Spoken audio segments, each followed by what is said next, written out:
저희가 땅이 작든 크든 땅을 사서 흑아낼 때 또는 공사할 때 99%가 겪는 문제가 있습니다.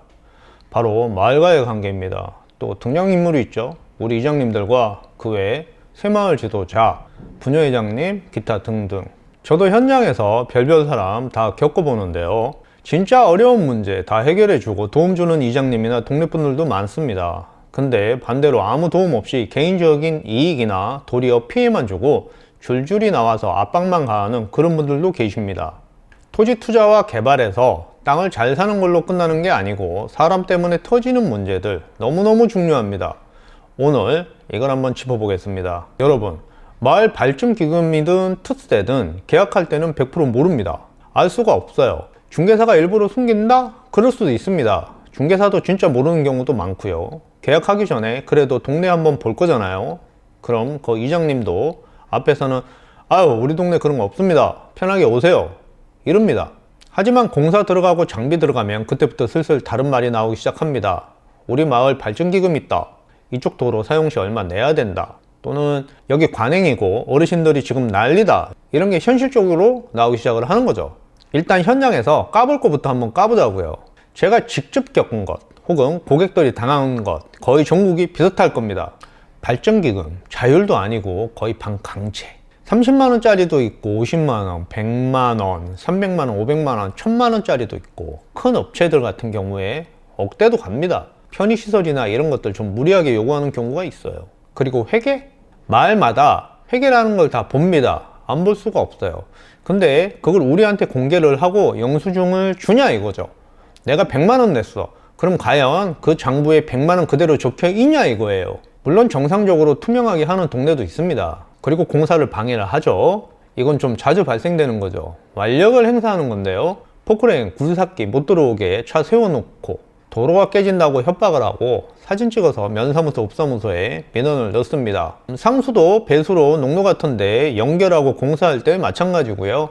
공사장 앞에서 신경령 버립니다. 그리고 이분들이 공사를 어떻게 하는지 이분들 빠삭하게 알고 있어요. 그래서 도로에 뭐 흙이 날린다던가 아니면은 그 가림막을 좀 덜 쳤다던가 그러면 바로 민원 넣습니다. 우리가 잘못한 게 없으면 업무 방해죄라는 게 있잖아요. 알아도 일단 좋게 지내려고 넘어가려고 하죠 다들. 그리고 이장님이 중개사처럼 땅을 주선을 합니다. 이게 100번 양보하더라도 문제 있는 땅을 그냥 거래하고 책임을 안 진다는 거예요. 그리고 이장님이 소개한 땅 말고 다른 땅을 사면 또 싫어합니다. 그런 분들도 계세요.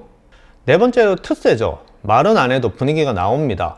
일단 건물 짓고 그러면 들어오시는 분들이 돈이 많다고 생각을 하십니다. 솔직히 돈이 어디 있어요. 60% 80% 가까이 다 대출인데 일단 그분들이 핑계거리 찾는 게 우리 마을에 규칙을 내세우고 이렇게 해야 말썽이 없다 이렇게 말씀을 하죠.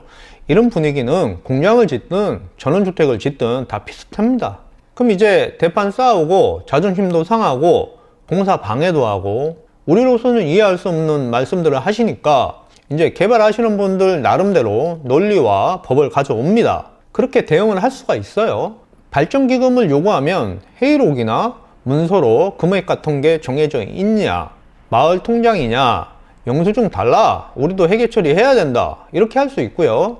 공사 방해하시는 거 직감적으로 알면 우리가 녹취, 뭐 일부러 문자 보내고 사진, 영상 기록 하잖아요. 그리고 뭐 방해하고 그런 행동들, 발언들 증거로 남기고 필요하면 교통방해죄나 업무방해로 신고가 가능합니다. 하다 안 되면 이렇게 가야죠. 이렇게 되면 감정도 쌓이고 뭐 더 큰 싸움이 되는 겁니다. 변호사들한테 얘기하면 그냥 법으로 하라고 얘기들도 합니다. 좀 다르게 바라보면 경험상으로 볼 때 좀 물러나서 실익을 따져보잖아요. 좀 다르게 접근할 필요도 있습니다. 우리는 토지를 사서 개발을 해서 파는 게 목적인데 어떨 때는 마을에서 협조 안 하면 허가부터 막힐 때도 있어요. 좀 감정을 누르고 객관적으로 판단할 필요가 있습니다. 사용승낙서 같은 경우에 도로나 오수, 우수 이런 거 관련해서 동네 분들한테 사용승낙서를 못 받으면 이게 처음부터 그러니까 허가부터 막히거든요. 그래서 이장님한테 찾아가서 사정 얘기도 하고 도움도 요청을 해서 받아내야 됩니다. 사전에 좀 찾아가서 얼굴도 트고 인사하고 이장님한테 동네 분들 좀 설득도 좀 해달라고 하고 설명도 해주라고 하셔야 됩니다. 또 포크레인, 동네 굴삭기나 토목 일부 같은 경우 동네마다 업자분들이 있어요. 그래서 동네에서 소개받아서 맡기시면 공사도 그렇고 다른 민원도 좀 해결이 되는 편입니다. 또 도로가 미흡하거나 나무 같은 게 대형 차량 진출입에 문제가 될 때 임야 개발 시 묘지 같은 경우도 그렇고요. 내 개발 부지 옆 토지주하고 교환이나 단차 같은 게 좀 차이가 나거나 그럴 때 너무 많죠. 도움을 요청해서 지금 애로사항을 솔직하게 얘기를 한번 해봐야 됩니다. 이런 게 우리 사업의 돈과 기간 모두 다 직결되어 있는 거죠. 특히 도로 같은 거 이런 거 개인이 해결 못합니다. 때로는 500m 맹지도 뚫릴 수 있어요. 물론 그 한 명을 위해서는 안 하겠죠. 엄청난 도움을 받는 겁니다. 금액으로 환산이 안 됩니다. 이런 게. 또 어떤 분 같은 경우는 잘 사겨 놓으시면 웬만한 민원은 다 커버 쳐줍니다. 미리 민원이 생기는 것을 중간중간에 조율도 해주고 동네 주민하고요 마찰없게 하는 거죠. 엄청 많아요. 건물 때문에 햇빛이 안 들어와서 뭐 종자가 안 큰다, 소리가 나서 송아지가 죽었다, 누가 주말에 일을 하냐, 별의별 민원 다 생깁니다. 가끔 또 우리가 허가를 내고 하기 때문에 공무원이 이장과 한편이라고 하시는 분들도 있는데 기본적으로 좀 가깝긴 하죠. 마을 사정을 잘 아는 사람이 이장이다 보니까 행정 처리에 좀 도움이 되거든요. 그렇다고 공무원이 누구 편을 들 수는 없어요. 문제가 커질 수 있거든요. 이런 식으로 동네 이장님이든 동네 분들이든 한번 설명을 하고 설득을 좀 해놔야 됩니다. 같은 가격이면 동네 장비도 좀 쓰고 도움도 받고 도움도 주고 그렇게 가는 게 확실히 더 좋았습니다. 내가 개발하면서 마을 도로가 이제 좋아지는 경우도 있고 가끔은 마을 사업으로 하는 경우도 있기 때문에 좀 중요한 편입니다. 토지를 매입하기 전에 내 사업 부지, 개발 부지에 대해서 한번 알아볼 수는 있습니다. 발전기금, 이장님 스타일, 동네 특세, 기존 업자분들한테 한번 물어보셔도 되고요. 그리고 어떤 동네는 어느 도로, 어느 위치 이상은 주택만 짓게 해놨어요. 아예 그 위치 이상은 공장을 못 짓게 막아놓은 동네도 있습니다. 땅 사고 10억을 통째로 묶인 사람도 있어요. 그렇다고 지금 거기다 주택 지면 나가겠어요? 안 나가잖아요. 잘 알아보시고 매입을 해야 됩니다. 서류만 보시면 망하는 거예요. 토지 투자해서 개발하다 보면 참 잠도 못 자는 경우도 많고 돈 낸다고 샀는데 하루하루 민원의 지옥일 수도 있습니다. 그러다 보면 매각 시기를 놓칠 수도 있어요. 감정으로 나가시면 완패하는 겁니다. 증거와 논리로 다가가시면 이길 수는 있습니다.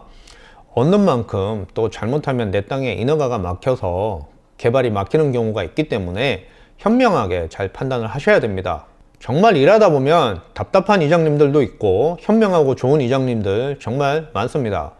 우리가 개발하는 땅이 도시지역처럼 막 2차선, 4차선 국유지 도로에 건물 짓는 게 아니고 거의 다 사유지 도로를 밟고 들어가서 그 옛날에 그 마을 분들이 도로를 다 기부 체납하거나 현황 도로로 사용을 허락했기 때문에 소규모 개발을 하는 겁니다.